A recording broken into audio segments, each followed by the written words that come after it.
강원도 원주시 문마급에서 태어나고 자란 40세의 여성이다. 어릴 적부터 신앙이 깊었고 나는 강혜진, 강원도 원주시 문마급에서 태어나고 자란 40세의 여성이다. 어릴 적부터 신앙이 깊었고 20대 초반에 예수님을 인격적으로 만난 후 내 삶은 완전히 변했다. 결혼도 하지 않았고 내 모든 시간을 하나님께 드리기로 결심한 나는 작은 개척교회를 세워 지금은 문막에서 하늘빛 교회라는 이름의 교회를 섬기고 있다. 나는 언제나 하나님의 말씀을 전하고 사람들의 상처를 보듬으며 살아왔다. 그날도 평소와 다름없는 주일이었다. 교회 예배는 은혜로웠고 성도들은 눈물을 흘리며 회개하고 기도했다. 나도 설교 후 교회 뒤편 사택으로 돌아와 잠깐 눈을 붙이려 했다. 요즘 따라 가슴이 답답했고 심장이 자주 뛰었다. 스트레스 때문이라 생각했지만 그날은 유난히 숨쉬기가 어려웠다. 침대에 누운 지 얼마 되지 않아 갑작스럽게 가슴을 찌르는 듯한 통증이 몰려왔다. 숨이 막혔고 온몸이 마비되는 것 같았다. 손가락 하나 움직이지 못한 채 나는 침대 위에 그대로 쓰러져 버렸다. 그 순간 나는 분명히 죽음을 느꼈다. 몸이 바닥에 누워있는 채로 나의 의식은 천천히 위로 떠오르기 시작했다. 나는 내 몸을 위에서 내려다보고 있었다. 너무 생생하고 선명했다. 병원도 아니고 응급처치도 없었다. 단지 고요한 방 안에 내 육체와 영혼이 분리되어 있었다. 처음에는 혼란스러웠다. 이게 꿈인가? 아니면 내가 죽은 건가? 생각이 머리를 스쳤다. 하지만 곧 방 안이 이상하게 밝아지기 시작했다. 마치 천장에서 빛이 새우며 나오는 듯했다. 그 빛은 따뜻했고 평화로웠으며 동시에 내 깊은 곳까지 꿰뚫어 보는 듯한 에너지를 가지고 있었다. 그때 나는 그를 보았다. 인간의 모습이 아니었다. 날개가 있는 것도 후광이 있는 것도 아니었다. 그러나 그는 분명히 빛의 존재였다. 너무 눈부셔서 직시할 수 없었지만 그의 음성은 마음 깊은 곳에서 직접 울려 퍼지는 듯했다. 혜진아, 그 존재는 나의 이름을 정확히 불렀다. 두려워하지 말아라. 너는 선택받았다. 너는 앞으로 일어날 일들을 볼 자격이 있다. 그 순간 나는 숨을 쉴 수도 없었고 눈을 감을 수도 없었다. 그 존재는 내 앞에 서서 나를 부드럽게 감싸 안았다. 그 품은 너무도 따뜻했고 나는 지금껏 느껴본 적 없는 사랑에 잠겼다. 너의 민족, 너의 나라, 대한민국이 곧 커다란 시험을 맞이할 것이다. 그러나 그 끝에는 회복이 있다. 너는 이것을 보게 될 것이고 사람들에게 전해야 한다. 그 말이 끝나는 순간 내 의식은 빠르게 다른 공간으로 이동하기 시작했다. 나는 이제 단순한 방이 아닌 어떤 영적인 영역으로 들어가고 있었다. 그 빛의 존재가 내 앞에 서자 내 안에 있는 모든 두려움이 사라졌다. 그 존재는 남성도 여성도 아니었고 나이를 가늠할 수 없는 순전한 존재였다. 말로 설명할 수 없는 위엄과 따뜻함이 동시에 느껴졌고 나는 나도 모르게 무릎을 꿇었다. 육체는 없었지만 영혼의 무릎이 꿇린 듯한 느낌이었다. 혜진아, 너는 나와 함께 가야 한다. 너는 보여야 할 것을 봐야 한다. 그 말과 동시에 내 주위의 공간이 순식간에 바뀌었다. 나는 여전히 몸이 없는 상태였지만 마치 새로운 세계 안에 있는 듯한 기분이었다. 내가 서 있는 곳은 구름과 빛이 가득한 장소였고 공기마저 사랑과 평화로 가득 차 있었다. 그리고 멀리서 무언가가 다가오기 시작했다. 그것은 한편의 영상 같았다. 그러나 스크린이 있는 것도 아니었고 마치 내 영혼이 그 장면 속으로 직접 들어가는 듯한 기분이었다. 나는 어느 순간 서울의 거리 한복판에 서 있었다. 익숙한 거리, 익숙한 사람들. 그러나 분위기는 달랐다. 사람들의 얼굴엔 절망이 가득했고 상점들은 문을 닫은 채 버려져 있었다. 거리는 조용했고 아이들은 굶주린 얼굴로 어른들의 손을 붙잡고 있었다. 이것이 곧 대한민국이 겪을 시험이다. 빛의 존재가 내 옆에서 말했다. 경제는 무너지고 사람들은 서로를 원망하며 등을 돌릴 것이다. 가진 자와 가지지 못한 자의 간극은 극에 달할 것이다. 나는 믿을 수 없었다. 우리가 이렇게 풍요롭게 살고 있는데 어떻게 이런 일이 가능할 수 있단 말인가? 그러나 그 장면은 너무나도 생생했고 내 심장은 점점 조여오는 듯했다. 그 순간 거리 한복판에서 한 노인이 아이에게 빵 한 조각을 나누어 주는 장면이 보였다. 아이는 눈물을 흘리며 고개를 숙였고 노인은 기도하듯 중얼거렸다. 하나님, 우리를 잊지 마소서. 빛의 존재가 다시 말했다. 이 고난은 저주가 아니다. 정화이며 깨어남이다. 이 땅은 다시 한번 생명의 뿌리를 내릴 준비를 하게 될 것이다. 그러나 고난의 장면은 끝나지 않았다. 다음 순간 나는 전국 곳곳에서 일어나는 시위와 항의의 물결을 보았다. 수천 명의 사람들이 광화문 광장에 모여 외치고 있었다. 우리는 변화를 원한다. 정의를 회복하라. 이제 보게 될 것이다, 혜진아. 너의 민족은 깊은 잠에서 깨어날 것이다. 그리고 너는 그 불꽃을 세상에 전할 도구가 될 것이다. 내 눈에서는 눈물이 흐르고 있었다. 고통스러운 장면이었지만 동시에 희망의 불씨가 느껴졌다. 나는 그 장면들을 마음속 깊이 새기기 시작했다. 이것은 단순한 환상이 아니라 반드시 전해야 할 계시였다. 빛의 존재가 손을 들어 올리자 내 주위의 풍경이 다시 변하기 시작했다. 마치 회오리 바람처럼 시간과 공간이 소용돌이쳤고 나는 그 흐름 속에 휘말려 들어갔다.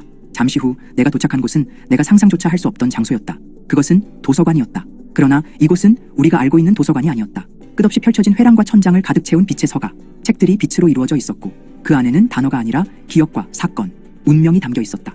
나는 숨이 멎는 줄 알았다. 이곳은 영혼의 기록이 저장된 곳, 어떤 존재의 말처럼 하늘의 아카이브였다. 빛의 존재가 조용히 말했다.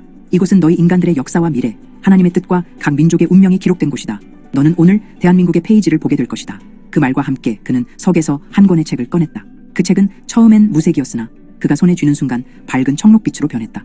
표지에는 한글로 단 하나의 문장만이 쓰여 있었다. 대한민국 회복을 위한 시련의 길. 나는 책을 받아들고 조심스럽게 펼쳤다. 첫 장엔 현재 우리가 사는 세상이 그려져 있었고 두 번째 장부터는 곧 다가올 사건들이 연대기처럼 적혀 있었다. 하지만 단순한 글이 아니었다. 페이지마다 내가 직접 그 안으로 들어가 체험하는 듯한 살아있는 기록이었다. 나는 첫 번째 장면 속에서 정부의 부패가 폭로되는 사건을 보았다. 고위 관료들이 비밀리에 빼돌린 자금, 그로 인해 무너지는 복지체계, 붕괴된 신뢰, 그리고 그 다음 장면에서는 그 여파로 수많은 가정이 무너지고 자영업자들이 하나둘씩 파산하며 길거리로 나앉는 모습이 그려졌다.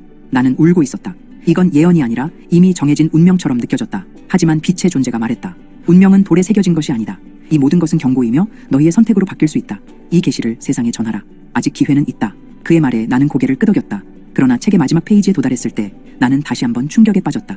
거기에는 눈부신 장면이 담겨 있었다. 전국 곳곳에 무릎 꿇은 사람들, 교회와 사찰, 거리의 광장마다 사람들이 손을 맞잡고 기도하고 있었다. 남과 북이 하나 되어 서로를 껴안고 있었고 아이들이 다시 웃고 있었다. 이것이 너희 민족의 마지막 장면이 되도록 하라. 빛의 존재가 속삭이듯 말했다. 그날은 아직 오지 않았다. 하지만 반드시 올 수 있다. 나는 그 말을 가슴 깊이 새겼다. 그리고 그 순간 서가 전체가 빛으로 타오르듯 반짝이기 시작했다. 무엇인가 더 깊은 진실이 내게 다가오고 있었다. 나는 여전히 그 영혼의 도서관에 있었다. 빛의 존재는 내게 다음 장을 보여주지 않았다. 대신 그는 조용히 나를 데리고 한 통로 끝에 있는 작은 방으로 인도했다. 그곳은 책도 없었고 아무런 장식도 없었다.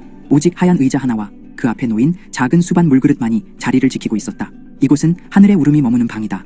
빛의 존재는 말없이 그 자리에 서 있었다. 네가 지금부터 듣게 될 소리는 땅에서 들리지 않지만 하늘이 들은 소리다. 나는 의자에 앉자마자 수반 속의 물이 흔들리기 시작했다. 물결이 점점 커지더니 그 안에서 소리가 흘러나왔다. 처음에는 알아들을 수 없는 운걸거림이었다. 그러나 점점 그것이 통곡이라는 걸 알게 되었다. 절망과 외침, 분노와 슬픔이 뒤엉킨 인간의 깊은 내면에서 터져나오는 영혼의 울음이었다. 그 중에서도 가장 선명하게 들린 것은 한 어머니의 목소리였다. 하나님, 제 아이가 굶고 있어요. 하루만이라도 먹을 걸 주세요. 살려주세요. 그 순간 내 가슴이 무너지는 듯했다. 그 목소리는 너무도 현실적이었고 너무도 가까이 느껴졌다. 내가 알고 있는 누군가일 수도 있었고 내 교회의 성도일 수도 있었다. 그 고통은 단순한 경제적 어려움이 아니었다. 그것은 사람의 존엄이 무너지고 서로가 서로를 돌볼 힘조차 없어진 상태에서 나오는 절망의 울부짖음이었다. 빛의 존재가 물었다. 이 소리를 기억할 수 있겠느냐? 나는 눈물을 흘리며 대답했다. 기억할 뿐 아니라 이 고통을 멈추게 하겠습니다. 그는 다시 말했다. 그렇다면 너는 이 통곡을 전해야 한다. 사람들은 아직 이 소리를 듣지 못하고 있다. 그들은 뉴스와 숫자 속에 갇혀 있고 눈앞의 이익에 눈이 멀어 있다. 그러나 영혼은 듣고 있고 하늘은 울고 있다. 그 말을 듣는 순간 나는 물그릇 속에서 또 다른 장면을 보았다. 이번엔 거리의 노숙자들, 폐지를 줍는 노인들, 공장에서 해고되어 술에 의지하는 아버지들. 그들의 입은 닫혀 있었지만 그들의 영혼은 하늘을 향해 울부짖고 있었다. 나는 손으로 물그릇을 덮고 싶었다. 더는 볼 수 없을 것 같았다. 그러나 그때 물속에서 한 줄기 노래가 흘러나왔다. 희미했지만 아름다웠다. 여자아이의 목소리였다. 주여, 우리를 고쳐주소서. 주여, 다시 숨 쉬게 하소서. 그 노래는 통곡 속에서도 사라지지 않았고 오히려 통곡을 감싸며 위로하고 있었다. 그 노래는 누군가의 기도였고 희망이었다. 빛의 존재가 다시 말했다. 이 노래가 완전히 사라지기 전에 사람들은 깨어나야 한다. 그 시작이 너다. 나는 그 말을 듣고 내 사명이 단지 어떤 미래를 예언하는 것이 아니라 사람들의 귀를 열어주는 것이라는 걸 깨달았다. 그리고 그것이 얼마나 무거운 책임인지를 실감했다. 나는 여전히 그 존재와 함께 하늘의 차원 속을 떠돌고 있었다. 이제 우리는 도서관도 통곡의 방도 떠난 채 전혀 다른 차원에 도달해 있었다. 주변은 어둡고 바닥은 검은 돌로 뒤덮여 있었다. 공기에는 연기와 재의 냄새가 감돌았고 멀리서 무언가가 타는 소리가 들렸다. 나는 순간적으로 두려움을 느꼈다. 이곳은 어디입니까? 조심스레 물었다. 빛의 존재는 대답했다. 이곳은 불타는 골짜기다. 어떤 이들은 여기를 지옥이라 부르고 어떤 이들은 심판의 예고라 말한다. 그러나 진실은 이곳은 선택받은 민족에게 마지막으로 주어지는 경고의 장소다. 그 말과 동시에 내 앞에 한 장면이 펼쳐졌다. 서울의 야경이 불길에 휩싸여 있었다. 아름답던 도시가 무너지고 있었고 고층 빌딩들이 붕괴되고 있었다. 사람들은 도망치며 외쳤고 하늘은 붉게 물들어 있었다. 나는 손을 입에 가져가며 숨을 멈췄다. 이것은 전쟁도 아니었고 단순한 사고도 아니었다. 이것은 무너진 도덕과 정의가 만든 붕괴였다. 이건 실제로 일어나는 건가요? 빛의 존재는 내 질문에 고개를 저었다. 아직 아니다. 하지만 이 길로 가면 이 결말은 피할 수 없다. 탐욕, 거짓, 권력의 우상숭배, 그 모든 것이 불씨가 되어 민족 전체를 태울 것이다. 나는 무릎을 꿇고 눈을 감았다. 그러나 눈을 감아도 그 장면은 사라지지 않았다. 오히려 더 또렷하게 보였다. 학교가 문을 닫고 병원이 마비되고 음식이 바닥난 가정들. 사람들의 마음에는 더 이상 이웃도 하나님도 없었다. 오직 생존과 원망만이 자리하고 있었다. 그때 불길 속에서 한 형체가 나타났다. 그는 무릎을 꿇고 울고 있었다. 그리고 중얼거렸다. 우리는 언제부터 이렇게 되었는가? 우리는 하나님을 잊었구나. 빛의 존재가 말했다. 저 사람은 네가 모르는 이가 아니다. 그는 지도자가 될 사람이었고 백성의 길을 밝힐 자였으나 끝내 외면당하고 불 속에 던져졌다. 나는 입을 다물지 못했다. 그 얼굴은 내가 몇 번 설교 자리에서 언급했던 회개를 외치던 한 청년과 닮아 있었다. 나를 찾아왔던 적도 있었고 그 진지한 눈빛이 아직도 기억났다. 그는 민족의 불꽃이 될 수 있었지만 아무도 그를 듣지 않았다. 이것이 너에게 보여지는 이유는 단 하나다. 아직 모든 것이 끝난 것이 아니기 때문이다. 이 골짜기에서 누군가는 돌아서야 한다. 그 순간 나는 다시 정신을 차리고 일어섰다. 이 장면은 나를 절망하게 하려는 것이 아니었다. 이 골짜기는 경고였고 동시에 희망의 전환점이었다. 아직 우리는 선택할 수 있었다. 아직 대한민국은 무너지지 않았다. 불타는 골짜기에서 벗어난 뒤 나는 완전히 다른 세계로 옮겨졌다.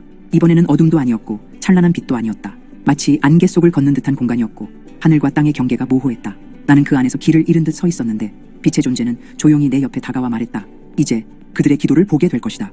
그 순간 안개가 걷히며 앞에 넓은 평원이 나타났다. 그곳은 아무런 건물도 없고 풀만 무성했지만 수만 명의 사람들이 무릎 꿇고 기도하고 있었다. 나이가 많은 어르신부터 아이들까지 남과 북의 말투를 가진 사람들까지 한 목소리로 울부짖고 있었다. 주여, 이 땅을 고쳐주소서. 주여, 우리 자손에게 자비를 베푸소서. 그 기도는 소리가 아니라 빛이었다. 사람들의 입에서 나오는 소리가 공중으로 퍼지며 하늘로 뻗어 올라가고 있었다. 마치 그것이 하나의 강처럼 모여 하늘의 중심을 향해 흘러들어가고 있는 듯했다. 나는 그 광경을 보며 눈시울이 뜨거워졌다. 빛의 존재는 설명했다. 이들은 세상으로부터 잊혀졌으나 하늘로부터는 결코 잊혀지지 않은 자들이다. 그들의 기도가 대한민국을 붙잡고 있다. 그때 나는 기도하는 이들 중 몇몇의 얼굴을 또렷하게 보게 되었다. 어떤 이는 작은 시골교회 목사였고 어떤 이는 장애를 가진 소년이었으며 또 어떤 이는 통일을 위해 평생을 바친 어느 할머니였다. 이들은 뉴스에도 나오지 않았고 책에도 실리지 않았다. 그러나 그들의 기도는 민족의 미래를 지탱하고 있었다. 갑자기 평원의 끝에서 북한군 복장을 한 청년 하나가 걸어 나왔다. 처음에는 적대적인 분위기가 감돌았지만 그는 무릎을 꿇고 땅에 엎드리며 울기 시작했다. 내가 배운 건 증오였지만 내 심장은 용서를 원합니다. 주여, 나도 이 민족의 아들입니다. 그 순간 기도하던 사람들이 일제히 그를 향해 손을 뻗었다. 그들은 말없이 그를 감싸 안았고 하나의 울림이 하늘로 퍼져나갔다. 그 울림은 빛이 되었고 마치 폭발하듯 하늘을 갈라냈다. 그 갈라진 틈 사이로 나는 이 민족이 걸어온 숱한 고난의 행진을 보았다. 일제강점기의 독립운동가들, 전쟁 속에서 아이를 업고 도망치던 어머니들, 민주화를 외치다 쓰러진 젊은이들, 그들이 하나의 줄로 서서 조용히 걸어가고 있었다. 빛의 존재는 마지막으로 속삭였다. 이제 네가 본 이 모든 것들이 험으로 돌아가지 않도록 해야 한다. 이 기도는 아직 멈추지 않았다. 너는 그 목소리를 세상에 외쳐야 한다. 나는 고개를 숙인 채 다시 한번 내 심장을 다잡았다. 나의 사명은 점점 더 분명해지고 있었다. 내가 본 이 영혼들의 빛을 결코 묻어두어선 안 된다. 나는 여전히 빛의 존재와 함께였다. 그는 나를 다시 데리고 떠났고 이번에 도착한 곳은 그 어느 때보다도 신비한 장소였다. 높은 산 정상, 그러나 구름 위에 떠있는 듯한 느낌이었다. 발 아래는 끝이 보이지 않았고 사방은 고요했다. 오직 하늘과 맞닿은 듯한 산꼭대기에 작은 제단이 하나 서 있었다. 이곳은 예언자들이 하늘의 음성을 들었던 곳이다. 그가 말했다. 오늘 너도 그 음성을 듣게 될 것이다. 나는 제단 앞에 다가가 무릎을 꿇었다. 제단 위에는 아무것도 없었다. 돌만 있었고 그 돌에는 한글도, 한자도 아닌 이상한 문양들이 새겨져 있었다. 그러나 그 문양은 내 영혼에 직접 말을 거는 듯한 느낌이었다. 어떤 뜻인지도 모른 채 나는 눈을 감고 기도했다. 그 순간 하늘에서 강한 나팔 소리가 울려 퍼졌다. 단순한 악기의 소리가 아니었다. 그것은 시간을 가르는 소리였고 눈을 뜬 영혼들이 움직이는 신호였다. 빛의 존재는 조용히 말했다.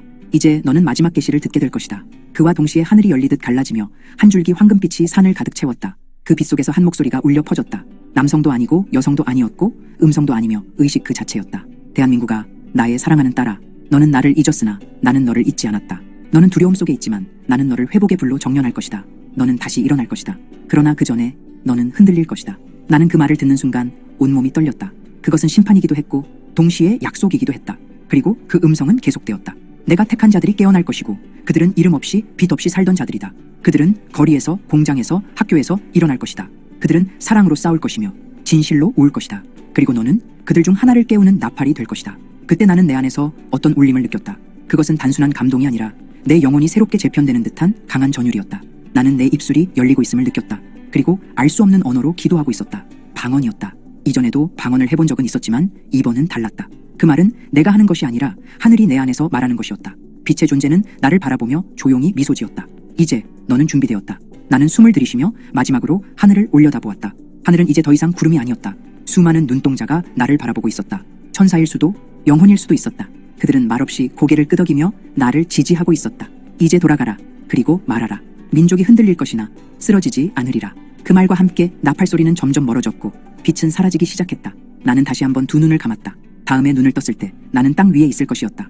하지만 이제 나는 전과 같은 사람이 아니었다. 나팔 소리가 멀어지자 내 주변의 공간도 조용히 가라앉았다. 나는 아직 그 산 위 제단 앞에 있었지만 뭔가 달라졌음을 직감했다.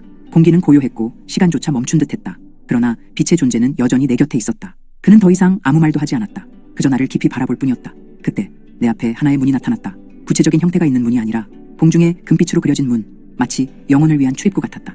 나는 본능적으로 알 수 있었다. 저 문을 지나면 나는 다시 돌아가게 된다. 그러나 문으로 향하려는 순간 나의 앞길을 막는 또 하나의 장면이 펼쳐졌다. 그것은 지금까지 본 것 중 가장 개인적이고 가장 고통스러운 장면이었다. 바로 내 자신의 과거였다. 나는 어린 시절의 나를 보았다. 믿음이 없었던 때, 방황하던 시기, 가족들과 다투고 교회를 떠나 세상 속에서 길을 잃었던 그 시간들. 나는 그 모습을 보며 숨이 막혔다. 그렇게 깊이 묻어두었던 기억이 하나하나 수면 위로 떠올랐다. 그리고 이어서 내가 사역자로서 살아오면서 마음속으로 판단하고 미워했던 사람들의 얼굴이 떠올랐다. 나는 외적으로는 겸손했지만 속으로는 때때로 교만했고 나와 다르게 살아가는 이들을 정죄한 적도 있었다. 빛의 존재가 말했다. 이것이 너의 마지막 시험이다. 하늘의 계시를 본 자라도 자신을 먼저 정화하지 않으면 그 말은 힘을 잃는다. 나는 눈물을 멈출 수 없었다. 나는 고개를 숙이며 기도하기 시작했다. 주님, 저를 용서하소서. 저는 당신의 이름을 전하면서도 내 마음속을 살피지 못했습니다. 이 민족의 회복을 말하면서도 제 안의 어둠은 외면했습니다. 그 순간 내 주변이 흔들리기 시작했다. 문은 사라질 듯 어렴풋해졌고 빛의 존재의 모습도 일렁였다. 나는 무릎을 꿇고 더 깊이 기도했다. 더는 사명을 위한 기도가 아니라 정말로 나 자신을 위한 기도였다. 저를 깨끗게 하소서. 주님, 저의 죄를 보게 하소서. 저를 도구로 쓰시되 먼저 제 안에 불순물을 불로 태우소서. 그때 다시 하늘에서 부드러운 빛이 내려왔다. 이번엔 이전과 달랐다. 이 빛은 따뜻했고 가슴 깊숙이 스며들었으며 내 영혼을 감싸는 어머니의 품 같았다. 그리고 나는 들었다. 내가 너를 용서하노라. 내가 너를 보았고 너는 나를 향하였다. 이제 돌아가라. 문이 다시 또렷하게 빛났고 빛의 존재는 고개를 끄덕였다. 이제 네가 본 모든 것, 들은 모든 것, 느낀 모든 것을 간직한 채 돌아가거라. 그러나 한 가지만 기억하라. 말씀보다 더 강한 것은 사랑이다. 너는 사랑으로 이 민족을 깨울 자다. 나는 마지막으로 산 정상에서 뒤를 돌아보았다. 멀리서 그 평원에서 기도하던 이들의 영혼의 울림이 여전히 공중을 메우고 있었다. 나는 그 소리를 마음에 품고 천천히 문을 향해 걸어갔다. 곧 내 앞이 하얗게 물들었고 나는 다시 시간의 경계를 넘고 있었다. 하얀 빛 속에서 나는 천천히 아래로 내려가고 있었다. 구름이 사라지고 빛이 점점 흐려지며 현실의 그림자가 내 안으로 새우며 들었다. 그 순간 나는 고통을 느꼈다. 마치 내 영혼이 육체로 다시 억지로 끌려가는 듯한 고통이었다. 이 세상이 천상의 공간보다 훨씬 더 무겁고 더 텁텁하며 숨쉬기조차 어려운 공간임을 그때 비로소 실감했다. 내 의식이 점점 또렷해지면서 익숙한 냄새와 소리들이 돌아오기 시작했다. 이불의 촉감, 시계의 초침소리, 그리고 내 심장이 뛰는 소리. 쿵쿵쿵. 나는 마침내 눈을 떴다. 사택의 방 천장이 보였다. 같은 자리, 같은 침대, 같은 시간처럼 보였지만 모든 것이 달라져 있었다. 내가 보았던 것, 들었던 것, 느꼈던 것들이 내 존재 깊숙이 박혀 있었고 나는 이제 더 이상 그 전의 강혜진이 아니었다. 내 손이 떨리고 있었다. 나는 천천히 손을 들어 가슴 위에 얹었다. 그 순간 눈물이 주르륵 흘렀다. 살아있다는 사실에, 다시 돌아올 수 있었다는 기적에, 그리고 그 모든 것을 전해야 한다는 책임에 몸이 떨렸다. 몇 시간이 지났는지 모르겠다. 해가 저물고 있었고 방 안은 주황빛으로 물들어 있었다. 나는 침대에서 일어나 교회 본당으로 조용히 걸어갔다. 아무도 없었다. 조용한 공간 속에서 나는 강단 앞에 무릎을 꿇었다. 주님, 저를 다시 보내주셔서 감사합니다. 저는 이제 침묵할 수 없습니다.